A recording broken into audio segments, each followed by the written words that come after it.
അസ്സലാമു അലൈക്കും വറഹ്മത്തുള്ളാഹി വബറകാതുഹു. അങ്ങനെ ഏതാനും ദിവസങ്ങൾ കൂടി കഴിഞ്ഞുപോയി. നമ്മുടെ ഐഷുമ്മയും അതുപോലെ തന്നെ റഹീമയും എല്ലാം ഡിസ്ചാർജായി വീട്ടിലെത്തിയിട്ടുണ്ട്. അങ്ങനെ ഒരു ദിവസം നമ്മുടെ സുമിയും ഫായിസും കൂടെ അവരെ കാണാൻ വേണ്ടി നമ്മുടെ അബൂബക്കറിക്കയുടെ വീട്ടിലെത്തിയതാണ്. അങ്ങനെ വന്ന് കയറി സലാം പറഞ്ഞ് രണ്ടുപേരും അകത്ത് കയറി. അസ്സലാമു അലൈക്കും, വഅലൈക്കും അസ്സലാം എന്ന് പറഞ്ഞുകൊണ്ട് നമ്മുടെ ഐഷുമ്മയും അബൂബക്കറിക്കയും അവരെ വീട്ടിലേക്ക് കയറ്റി. അങ്ങനെ വെള്ളമെല്ലാം കുടിച്ചു. കുശലാന്വേഷണങ്ങൾക്ക് ശേഷം നമ്മുടെ അബൂബക്കറിക്ക സുമിയോട് പറഞ്ഞു, മോളെ, ഉപ്പാക്ക് എൻ്റെ മോളോടൊരു കാര്യം പറയാനുണ്ട് എന്ന് പറഞ്ഞു. അദ്ദേഹം ഇങ്ങനെ മടിച്ചാണ് പറയുന്നത്. അത് കേട്ടപ്പോൾ തന്നെ സുമിക്ക് മനസ്സിലായി അദ്ദേഹത്തിന് പറയാൻ ബുദ്ധിമുട്ടുള്ള എന്തോ ഒരു കാര്യമാണ് പറയാൻ പോകുന്നത് എന്ന്. എന്നാലും അവൾ പറഞ്ഞു, വഅലൈക്കും അസ്സലാം വറഹ്മത്തുള്ളാഹ്. ഉപ്പ പറഞ്ഞോളൂ, എന്താണ് ഉപ്പാക്ക് എന്നോട് പറയാനുള്ളത് എന്ന് പറഞ്ഞു. മടിക്കാതെ പറഞ്ഞോളൂ എന്നിങ്ങനെ പറഞ്ഞു. അങ്ങനെ അവൾ പറഞ്ഞിട്ടും അദ്ദേഹത്തിന് വീണ്ടും ഇനി അവൾക്ക് എന്തെങ്കിലും ഇഷ്ടക്കേട് തോന്നുമോ എന്നൊരു പേടി. ആ ഒരു മടിയോട് തന്നെയാണ് അദ്ദേഹം ഇങ്ങനെ മടിച്ച് പിന്നെയും അത് പിന്നെ എന്നൊക്കെ ഇങ്ങനെ പറയുന്നുണ്ട്. അപ്പോൾ നമ്മുടെ സുമി പറഞ്ഞു, ഉപ്പ ധൈര്യമായി പറഞ്ഞോളൂ, ഉപ്പാടെ മോളല്ലേ ഞാൻ, വിഷമിക്കേണ്ട, എന്താണെങ്കിലും എന്നോട് പറഞ്ഞോളൂ. എനിക്കെന്തെങ്കിലും ഇഷ്ടക്കേട് തോന്നുമോ എന്ന് തോന്നിയിട്ട് പറയാൻ മടിക്കുന്ന കാര്യമാണെങ്കിൽ കൂടി ഉപ്പാടെ മോളല്ലേ ഞാൻ, എന്ത് വേണമെങ്കിലും എന്നോട് ഉപ്പാക്ക് പറയാമല്ലോ എന്ന് പറഞ്ഞു. അദ്ദേഹം പറഞ്ഞു, മോളെ, എത്രയാണെന്ന് വെച്ചാണ് മോൾ ഞങ്ങൾക്ക് വേണ്ടി കഷ്ടപ്പെടുന്നത്? മോളുടെ ചിലവിലല്ലേ ഇപ്പോൾ ഈ കുടുംബം കഴിഞ്ഞു പോകുന്നത്. അതൊക്കെ എത്ര കാലമുണ്ടാവും? മോൾ വിചാരിച്ചാൽ മുനീറിന് ഒരു ജോലി ശരിയാക്കി കൊടുക്കാൻ കഴിയില്ലേ? നിങ്ങളുടെ കടയിലേക്ക് അങ്ങനെ എന്തെങ്കിലും ഒരു ജോലി എന്നെല്ലാം അദ്ദേഹം ഇങ്ങനെ വിക്കി പറയുന്നുണ്ട്. അത് കേട്ടപ്പോൾ നമ്മുടെ സുമി പറഞ്ഞു, ഇത് പറയാനാണോ ഉപ്പ ഇത്ര താമസം? എനിക്ക് നിങ്ങളെ നോക്കുക എന്ന് പറഞ്ഞാൽ അതൊരു ബുദ്ധിമുട്ടുള്ള കാര്യമല്ല. പിന്നെ നിങ്ങൾക്ക് അത് സ്വീകരിക്കാനുള്ള മടി ഉണ്ടാവും എന്ന് എനിക്കറിയാം. എന്തായാലും സ്വന്തം ചിലവിൽ കഴിയാനല്ലേ അന്തസ്സുള്ള ഏതൊരാളും ആഗ്രഹിക്കുകയുള്ളൂ. ഉപ്പയാണെങ്കിലും അങ്ങനെ ചിന്തിക്കുകയുള്ളൂ എന്ന് എനിക്കറിയാം. അതുകൊണ്ട് തന്നെ എനിക്ക് നിങ്ങളെ സഹായിക്കുമ്പോൾ എൻ്റെ ഉമ്മയും ഉപ്പയും എന്ന തോന്നലിലാണ് ഞാൻ നിങ്ങളെ നോക്കുന്നത്. പക്ഷേ മുനീറിനും അവൻ്റെ ഭാര്യയ്ക്കും അത് സ്വീകരിക്കുമ്പോൾ ഒരു ബുദ്ധിമുട്ടുണ്ടായിരിക്കും. അതുകൊണ്ട് ആ ഒരു കാര്യം ഞാൻ അങ്ങോട്ട് പറയാൻ നിൽക്കുകയായിരുന്നു. നമ്മുടെ പുതിയ ഗൾഫിൽ തുടങ്ങുന്ന പുതിയൊരു കടയുടെ കാര്യം അന്ന് പറഞ്ഞിട്ടുണ്ടായിരുന്നല്ലോ. ആ ഒരു കടയിലേക്ക് ഇപ്പോൾ ധാരാളം വേക്കൻസികളുണ്ട്.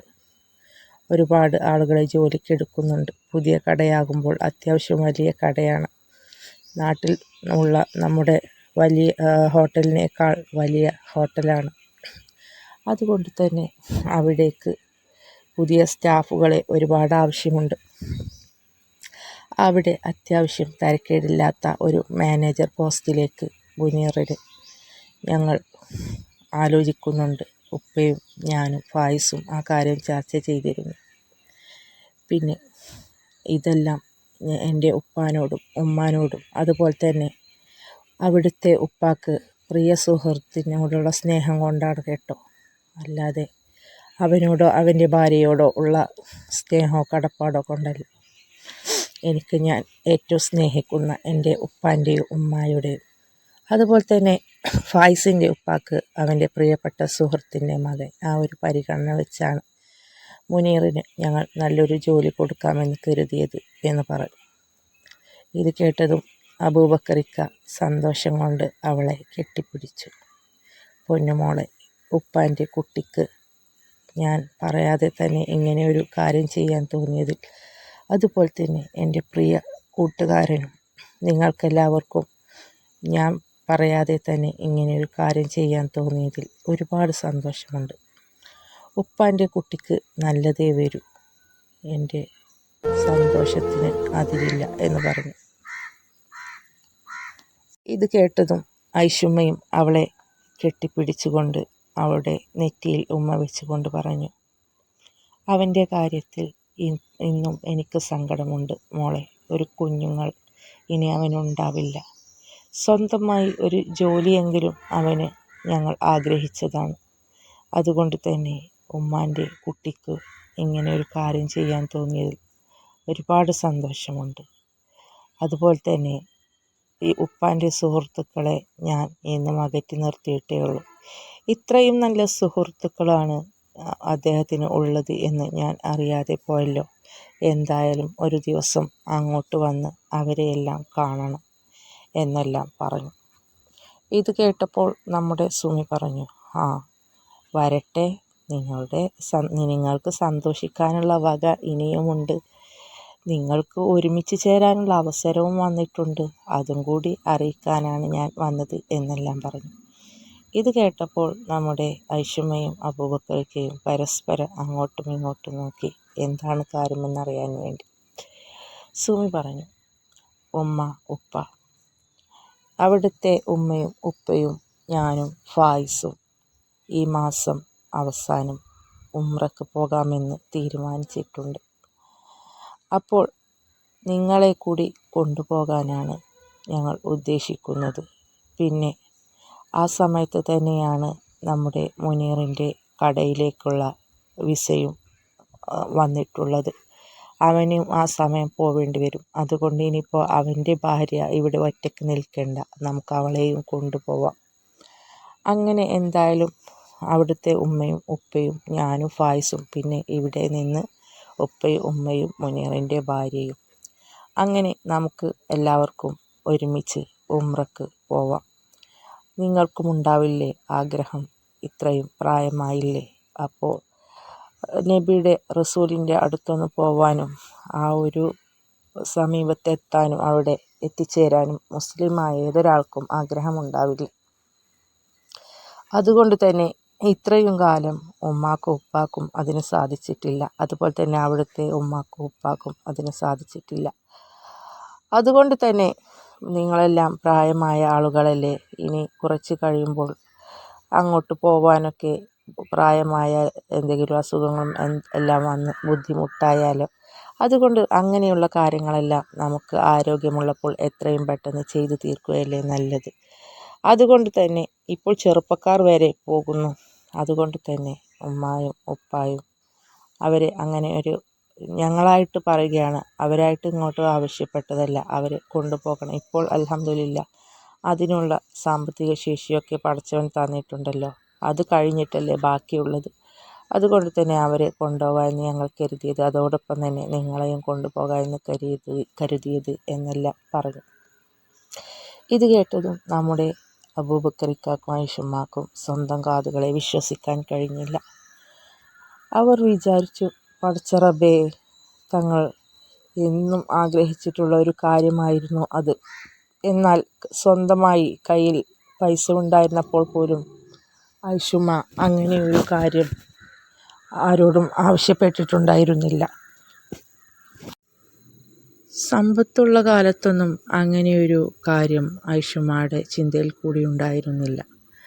കാരണം അവർക്ക് വേണമെങ്കിൽ മുനീറിനോട് പറഞ്ഞാൽ കൊണ്ടുപോകാനുള്ള കഴിവെല്ലാം ഉണ്ടായിരുന്നു. എന്നാൽ അന്നെല്ലാം അതിനൊക്കെ ഓരോ സമയമുണ്ട്. അവിടെ നിന്ന് വിളി വരണം എന്നെല്ലാം പറയുന്നത് കേട്ടിട്ടുണ്ടാവും, എന്നെല്ലാം നമ്മൾ കേട്ടിട്ടുണ്ടല്ലോ.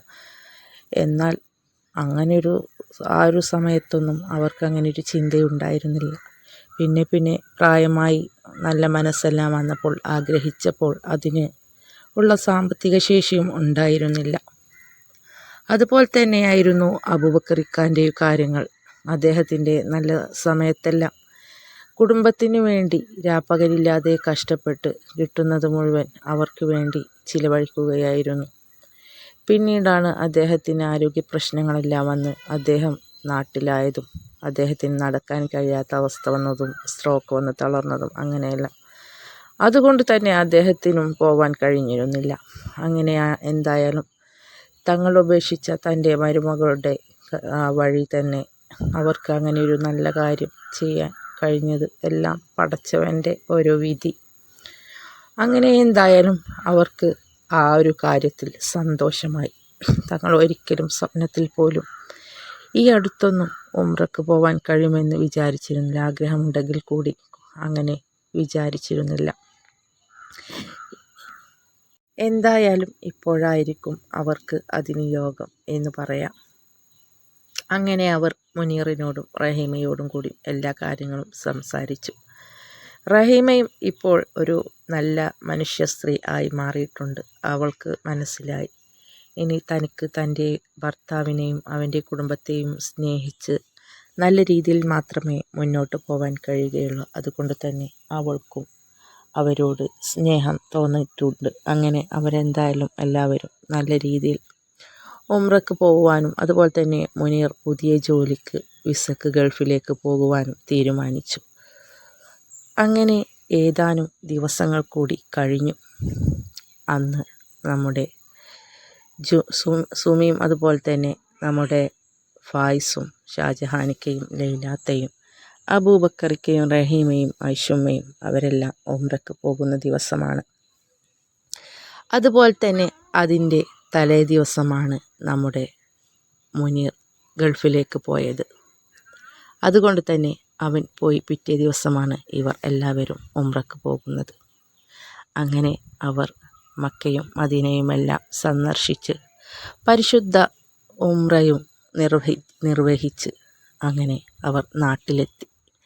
വീണ്ടും ദിവസങ്ങൾ ഓരോന്ന് കടന്നുപോയി. അതുപോലെ തന്നെ മാസങ്ങളും കടന്നുപോയി. അങ്ങനെ ഒരു ദിവസം രാവിലെ എണീറ്റപ്പോൾ നമ്മുടെ സുമിക്ക് തീരെ വയ്യ. അവൾ ഇങ്ങനെ എണീക്കാൻ സാധാരണ വൈകുന്നതല്ല. അവളെ കാണാഞ്ഞിട്ടാണ് നമ്മുടെ ലൈലാത്ത റൂമിലെത്തിയത്. ഫായിസ് അന്ന് പുറത്തു പോയിട്ടുണ്ട്. അങ്ങനെ അവളെ എണീറ്റതായി കാണാഞ്ഞിട്ട് നമ്മുടെ ലൈലാത്ത റൂമിലെത്തിയപ്പോൾ നമ്മുടെ സുമി ആകെ അവശയായി കിടക്കുകയാണ്. അപ്പോൾ നമ്മുടെ ലൈലാത്ത വന്നു, മോളെ സുമി എണീക്ക്, നേരം എത്രയായി? സാധാരണ ഇങ്ങനെയല്ലല്ലോ, നിന്നെ കാണാഞ്ഞിട്ട് ഉമ്മ വന്നതാണ്. എന്താ മോളെ, സുഖമില്ലേ എന്നെല്ലാം ചോദിച്ചു. അവൾ പറഞ്ഞു, ഉമ്മ എനിക്ക് എന്തോ ആകെ ഒരു ക്ഷീണം പോലെ, അതുപോലെ തന്നെ ആകെ എണീക്കുമ്പോൾ തല ചുറ്റുന്നുമുണ്ട്, ഛർദ്ദിക്കാനും വരുന്നുണ്ട്, എന്താണെന്നറിയില്ല, ഒരു സുഖമില്ല എന്ന് പറഞ്ഞു. അപ്പോൾ നമ്മുടെ ലൈലാത്ത പറഞ്ഞു, അള്ളാ പടച്ചോനെ, എന്തു പറ്റി എൻ്റെ കുഞ്ഞിന്, എന്താ എന്നറിയില്ല, നമുക്ക് എന്തായാലും ഹോസ്പിറ്റലിൽ പോവാം മോളെ എന്ന് പറഞ്ഞു. അങ്ങനെ അവർ അപ്പോൾ തന്നെ ഫായിസിനെ വിളിച്ചു വരുത്തി, മോനെ നമുക്കെന്തായാലും സുമി മോളെ ഹോസ്പിറ്റലിൽ കൊണ്ടുപോവാം, ഞാനും വരാം നിങ്ങളുടെ കൂടെ, എന്തായാലും പോയി നോക്കാം എന്നെല്ലാം പറഞ്ഞു. അങ്ങനെ അവർ ഹോസ്പിറ്റലിലെത്തി. അവളെ പരിശോധിച്ച ശേഷം ഡോക്ടർ രക്തവും മൂത്രവും ഒക്കെ ഒന്ന് പരിശോധിക്കാൻ വേണ്ടി എഴുതി കൊടുത്തു. ഡോക്ടർ ചോദിച്ചു, മാസക്കൂടി തെറ്റിയിട്ട് എന്താണ്, പീരീഡ്സൊക്കെ കറക്റ്റ് അല്ലേ എന്നെല്ലാം ചോദിച്ചു. അവൾ പറഞ്ഞു, ഡോക്ടർ കറക്റ്റ് തന്നെയാണ്, എനിക്ക് ഡേറ്റിന് തന്നെയാണ് ഉണ്ടാവാറ്, ഇപ്പോൾ തെറ്റിയിട്ട് ഏകദേശം 10 ദിവസമായി എന്ന് പറഞ്ഞു. അത് കേട്ടപ്പോൾ തന്നെ ഡോക്ടർ അവളുടെ യൂറിനും ബ്ലഡൊക്കെ ചെക്ക് ചെയ്യാൻ വേണ്ടി എഴുതി കൊടുത്തതാണ്. അങ്ങനെ ഏതാനും മണിക്കൂറുകൾക്ക് ശേഷം ബ്ലഡിൻ്റെയും യൂറിൻ്റെയും എല്ലാം റിസൾട്ടുമായി അവർ ഡോക്ടറുടെ അടുത്തെത്തി. റിസൾട്ടെല്ലാം നോക്കിയ ശേഷം ഡോക്ടറുടെ മുഖത്തൊരു നിറഞ്ഞ പുഞ്ചിരിയായിരുന്നു. ഡോക്ടർ നമ്മുടെ ഫായിസിന് കൈ കൊടുത്തുകൊണ്ട് പറഞ്ഞു, കൺഗ്രാജുലേഷൻ, രണ്ടുപേരും ഒരു ഉമ്മയും ഉപ്പയുമായല്ലോ. അതുപോലെ തന്നെ ലൈലാത്തയുടെ മുഖത്ത് നോക്കി ചിരിച്ചുകൊണ്ട് ഡോക്ടർ പറഞ്ഞു, നിങ്ങളൊരു ഉമ്മയും ആകാൻ പോകുന്നു, അതുകൊണ്ട് തന്നെയാണ് ഇങ്ങനെയുള്ള ലക്ഷണങ്ങളെല്ലാം കണ്ടത്.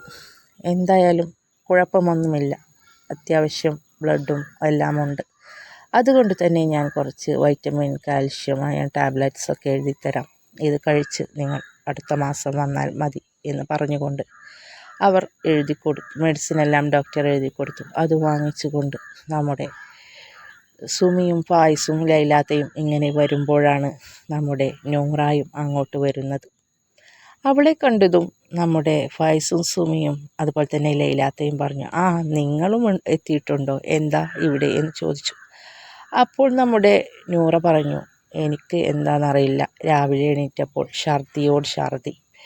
അപ്പോൾ സുമി പറഞ്ഞു, ഞങ്ങളെന്തായാലും അങ്ങനെയായിട്ട് ചെക്ക് ചെയ്തപ്പോൾ എന്തായാലും നീ ഒരു അമ്മായി ആവാൻ പോവുകയാണ്, ഇനി എന്തായാലും നിൻ്റേത് കൂടി അറിഞ്ഞിട്ട് ഞങ്ങൾ പോകുന്നുള്ളൂ എന്ന് പറഞ്ഞു. നൂറായുമുണ്ട്, അതുപോലെ തന്നെ അവളുടെ കൂടെ ജമാലുമുണ്ട്. അങ്ങനെ എന്തായാലും അവളുടെ കൂടി ചെക്ക് ചെയ്ത് റിസൾട്ടെല്ലാം നോക്കിയാണ് അവർ പോകുന്നത്. അങ്ങനെ നൂറാടെ റിസൾട്ട് കൂടി അറിഞ്ഞ ശേഷം നമ്മുടെ ലൈലാത്തയെ എല്ലാവരും ചേർന്ന് കളിയാക്കി. ഇതിലിപ്പോൾ കോളടിച്ചത് ഉമ്മാക്കാണ്. അവർ പറഞ്ഞു, 2 പേരക്കുട്ടികളല്ലേ ഒരുമിച്ച് കിട്ടാൻ പോകുന്നത്, അതുകൊണ്ട് തന്നെ ഉമ്മാക്കാണ് ഇപ്പോൾ ഇരട്ടി മധുരം, ഉമ്മാക്കാണ് കോളടിച്ചത് എന്നെല്ലാം പറഞ്ഞു. അപ്പോൾ നമ്മുടെ ലൈലാത്ത 2 കൈകളിലും മോളെയും മരുമോളെയും ചേർത്ത് പിടിച്ചുകൊണ്ട് പറഞ്ഞു, മക്കളെ, ഈ വയസ്സാം കാലത്ത് ഉമ്മാൻ്റെ ഉപ്പാൻ്റെയൊക്കെ സന്തോഷം ഇത് തന്നെയല്ലേ, ഇനി നിങ്ങളുടെ മക്കളെയും പേരക്കുട്ടികളെയും എല്ലാം കളിപ്പിച്ചിരിക്കുക, അതുകൊണ്ട് തന്നെ ഉമ്മാക്ക് സന്തോഷമായി മക്കളെ. എൻ്റെ 2 മക്കൾക്കും ഒരുമിച്ച് ഒരേ സമയത്താണല്ലോ പടച്ചവൻ ഇങ്ങനെ ഒരു ഭാഗ്യം തന്നത്, അതുകൊണ്ട് തന്നെ ഇനി ഉമ്മാക്കും ഉപ്പാക്കും പ്രായമാകുമ്പോൾ കൊഞ്ചിക്കാനും കളിപ്പിക്കാനും ഒക്കെ നമ്മുടെ വീട്ടിൽ 2 പുതിയ ആളുകൾ കൂടി എത്താൻ പോവുകയില്ലേ, അൽഹംദുലില്ലാ, സന്തോഷമെന്ന് പറഞ്ഞു. അങ്ങനെ വളരെ സന്തോഷത്തോടു കൂടി ആണ് അവർ അവിടെ നിന്നും പിരിഞ്ഞത്. പോകുന്ന വഴി തന്നെ വീട്ടിലുള്ളവർക്ക് ലഡുവും അങ്ങനെ മധുരവും എല്ലാം വാങ്ങിപ്പോവാനും അവർ മറന്നില്ല. അത്രയധികം സന്തോഷത്തിലായിരുന്നു അവർ എല്ലാവരും. അങ്ങനെ ദിവസങ്ങൾ മാസങ്ങളായി, മാസങ്ങൾ വർഷങ്ങളായി നമ്മുടെ സുമിയും നൂറായുമെല്ലാം പ്രസവിച്ചു. നൂറാക്ക് ഒരു തങ്കക്കുടം പോലെയുള്ള ഒരു ആൺകുട്ടിയും, അതുപോലെ തന്നെ സുമിക്ക് ഇരട്ട കുട്ടികളായിരുന്നു. ഇരട്ട മധുരം എന്ന് പറഞ്ഞ പോലെ നല്ല ഒരു തങ്കം പോലെയുള്ള ഒരാൺകുട്ടിയും ഒരു തങ്കം പോലെയുള്ള പെൺകുട്ടിയുമായിരുന്നു. അങ്ങനെ അവർക്കിപ്പോൾ 2 പേർക്കും ഏകദേശം 3 വയസ്സായിട്ടുണ്ട്. നല്ല ഓമത്തമുള്ള മക്കൾ.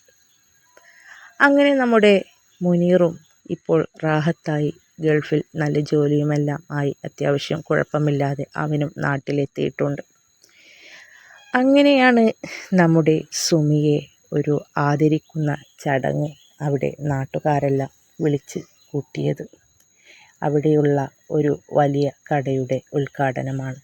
ചടങ്ങിനായിട്ട് അവർ വിളിച്ചിട്ടുള്ളത് ഒരു ബിസിനസ് മേഖലയിൽ സാധാരണ ഒരു വീട്ടമ്മയായി അങ്ങനെ വളർന്നു വന്നിട്ട് ഇത്രയധികം ഹോട്ടലുകളുടെയും അതുപോലെ തന്നെ ഓരോ ഗൾഫിലും നാട്ടിലുമായി ഇത്രയധികം ഷോപ്പുകളും കാര്യങ്ങളുമുള്ള ഒരു സാധാരണ കുടുംബത്തിൽ ജീവിച്ച ഒരു പെൺകുട്ടി.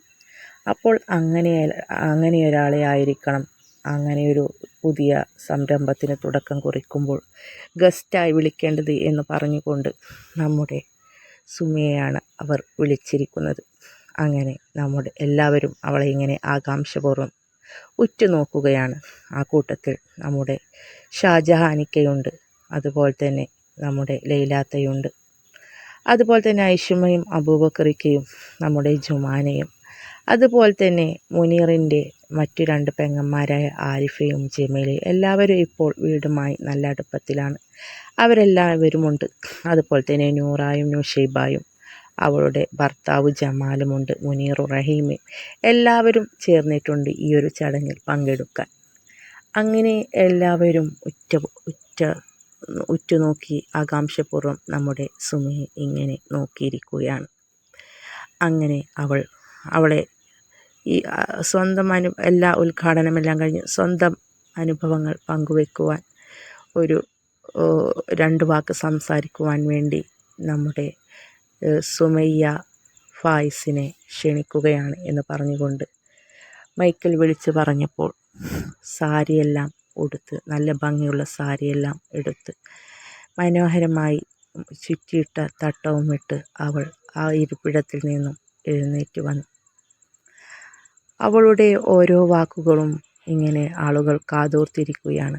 അവൾ പറഞ്ഞു, ഞാൻ സുമയ്യ ഫായിസ് എന്ന് പറഞ്ഞുകൊണ്ട് അവൾ താൻ അനുഭവിച്ച ഓരോ കാര്യങ്ങളും, അതുപോലെ തന്നെ ഈ ബിസിനസ്സിലേക്ക് എത്തിയതും, അങ്ങനെ ഓരോന്ന് പടിപടിയായി ഉയർന്നു വന്നതും എല്ലാം വളരെ ചുരുങ്ങിയ വാക്കിൽ ഇങ്ങനെ അവൾ പറഞ്ഞപ്പോൾ ഇരുന്നിരുന്ന ഓരോരുത്തരുടെയും രോമം എഴുന്നേറ്റിരുന്ന് കോരിത്തരിച്ച്. അവിടെ നിന്ന് അന്ന് ആളുകൾ പിരിയുമ്പോൾ എല്ലാവർക്കും അതൊരു പുതിയ പാഠമായിരുന്നു. ഓരോരുത്തരും പുതിയ പുതിയ തീരുമാനങ്ങൾ എടുക്കുകയായിരുന്നു. അത്രയും നല്ലൊരു മോട്ടിവേഷൻ ക്ലാസ്സാണ് അവർക്ക് അവിടെ നിന്നും ലഭിച്ചത്. അതുപോലെ തന്നെ നമ്മുടെ മുനീറും എല്ലാം അവളെ ഇങ്ങനെ ഉറ്റുനോക്കിയിരിക്കുകയാണ്. ഇത്രയും നല്ല പക്വതയും ഇത്രയും നല്ല വിവരം, ഇത്രയും നല്ല ഒരു പെൺകുട്ടിയാണ് താൻ ജീവിതത്തിൽ നിന്നും നശിപ്പിച്ച് കളഞ്ഞത് എന്ന് ആലോചിച്ചപ്പോൾ അവന് സങ്കടം കൊണ്ട്, കുറ്റബോധം കൊണ്ട് മനസ്സ് തേങ്ങി. അതുപോലെ തന്നെ ഐഷമ്മക്കും താൻ കാരണം ഇത്രയും നല്ലൊരു മോളെ നഷ്ടപ്പെടുത്തി എന്നെല്ലാം ആലോചിച്ചപ്പോൾ അവരും ഉള്ളാലെ തേങ്ങിക്കൊണ്ടിരുന്നു. അങ്ങനെ എന്തായാലും അവിടെ നിന്ന് അവർ പോവുകയാണ്. പോവാൻ നേരം യാത്ര പറയുമ്പോൾ സുമിയുടെ ഇരു കൈകളിലും തൂങ്ങിപ്പിടിച്ചുകൊണ്ട് നമ്മുടെ സുമിയുടെ പൊന്നുമക്കളുമുണ്ട്. അവരെ ഇങ്ങനെ കണ്ടപ്പോൾ നമ്മുടെ ഐഷുമ്മാക്കും അബൂബക്കറിക്കാക്കും മുനീറിനും സങ്കടം സഹിക്കാൻ കഴിഞ്ഞില്ല. ഈ 2 പൊന്നുമക്കൾ തങ്ങളുടെ വീട്ടിൽ ജനിക്കേണ്ടവരായിരുന്നു, എന്തു ചെയ്യാൻ എന്നെല്ലാം ആലോചിച്ച അവരുടെ ഉള്ളം തേങ്ങിക്കൊണ്ടിരുന്നു.